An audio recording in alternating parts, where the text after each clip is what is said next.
How's it going, folks? Stu here.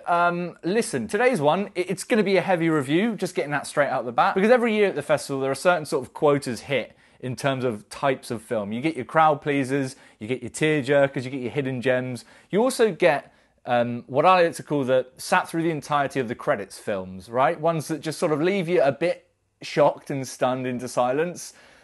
This year's film was The Zone of Interest, which is a new one from Jonathan Glazer. It's a Holocaust film depicting the family life of a Nazi family living on the other side of the wall from Auschwitz.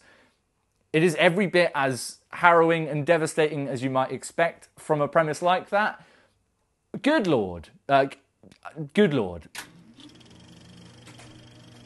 So, The Zone of Interest. It's a new one from Jonathan Glazer, as I've just mentioned, who is a British filmmaker I'm a very, very big fan of. I think he has a very unique and individual voice in the world of cinema. He did Under the Skin more recently, which is a very unique addition to that genre with Scarlett Johansson.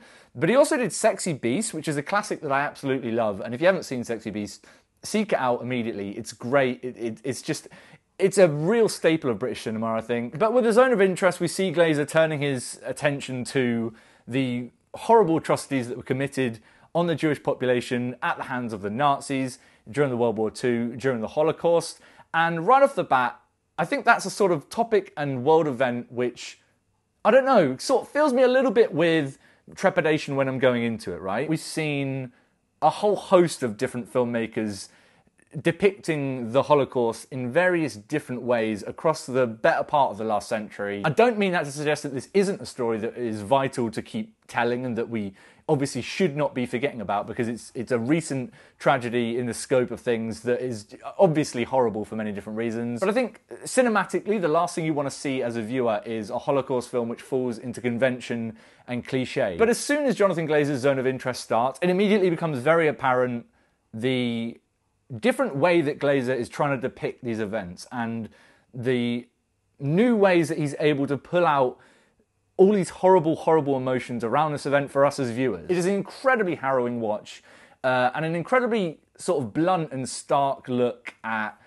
evil in the way that it manifests itself during the Holocaust with, you know, the bureaucracy of killing such a large volume of population here, but also sort of the banality of evil, because this is a film which centers primarily around family life outside of Auschwitz, and everything we watch in the film is positioned just in front of the horrors that are going on in these concentration camps during this time. Glazer is so committed to just suggesting all of the horrors that are going on at this time in the peripheral vision of us as a viewer. We're watching children play in a garden as snow falls from the sky, but knowing the time this is set in and seeing all the little bits of peripheral details around this family, we begin to piece together that maybe it's not snow, you know, maybe it's something altogether darker. It's the ash from the incinerators that are blasting in Auschwitz just the other side of this kid's family's wall. The family are sat in their garden, which is walled up high enough just to peak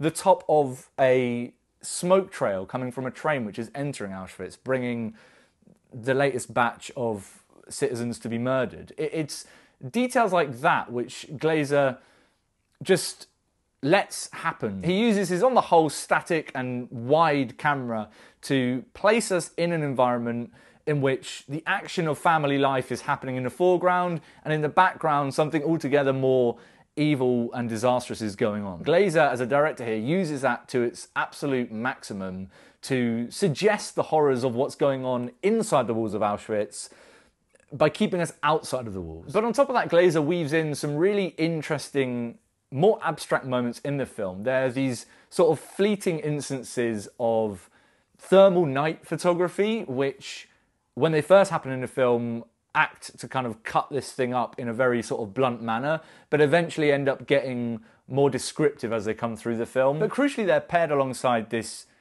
deeply unsettling and always effective score from Michael Levi, who is a fantastic composer. I've loved their work in everything they've done. They've worked with Glazer before on Under the Skin. I've loved their stuff from a lot of Lorraine's work with Jackie and Emma. But here the score does such a great job of keeping things mundane, I suppose, alongside the stuff we're watching in family life, but just weaving in this very dark undertone to it all. It's a very effective way of building an unsettling environment without showing us explicitly unsettling things. Or rather, you know, obviously they are showing us unsettling things, but it's not as confrontational as filmmaking from a literal visual sense. It's more the tone that's able to be created through the music and the visuals that complement each other to combine to make this very unsettling atmosphere. And I think in 2023 that's just an infinitely more effective way of creating a unsettling look at evil in this context than if you were to, say, do a traditional kind of linear narrative piece here. It is obviously a linear narrative piece in so much as we're watching a family and a couple's life linear through the film, but it's got this kind of borderline documentary feel in so much as it almost feels like an installation at a museum, which Glazer again nods to very, very interestingly in the film, with a fantastic end of a film which uses cuts just so effectively to pull out harrowing stuff and to pull out the film's points and its motifs and messages without explicitly screaming it at us. It just all amounts to an incredibly fascinating, deeply engrossing in the worst and best way possible, because obviously I can't say I enjoyed this film. It's not an enjoyable experience at all by design, but it is an absolutely immaculate piece of filmmaking and the strongest film I've seen this year. There are moments of this film that are just etched within my brain that are just deeply unsettling, absolutely horrifying, and yeah, having watched the film now, it feels like a crucial piece of cinema. It feels like it was a worthwhile telling of this story, a worthwhile way through the Holocaust and the atrocities that were committed against the Jews in the 40s in Germany. It's almost frankly amazing that it's taken this long to get a film like this. There's this almost kind of simplicity to it all that feels like, how haven't we seen it done like this before? But it is something that I don't feel like we've seen done like this before, which is a hugely unique way through this all, which I suppose would have been naive to expect Jonathan Glazer not to have been able to pull off. Honestly, unbelievable stuff. A film which you should absolutely seek out, but just make sure that you're in the right frame of mind to watch it when you are watching it, because it's one of those. But what about you guys? Have you seen The Zone of Interest? Did you catch it at the film festival, or have you seen it elsewhere as it's been showing through the year? Let me know what you thought about it in the comments down below. I'd love to know where you land on it and the things you think worked or didn't work about the film as well. Let's have a little chat. If you enjoyed this video and you want to see me talk about more shit, go ahead and click subscribe. The button is down there for that, as well as links to my socials and my letterboxd, all of that good stuff. There are many, many more reviews to come from the London Film Festival, so of course I will see you very soon for some more thoughts on films. But until next time, I need to lie down. Still, it's been days since I've seen this film, and I still feel like I just need to sit and lie down every time I think about it. Whew. Good Lord, this film.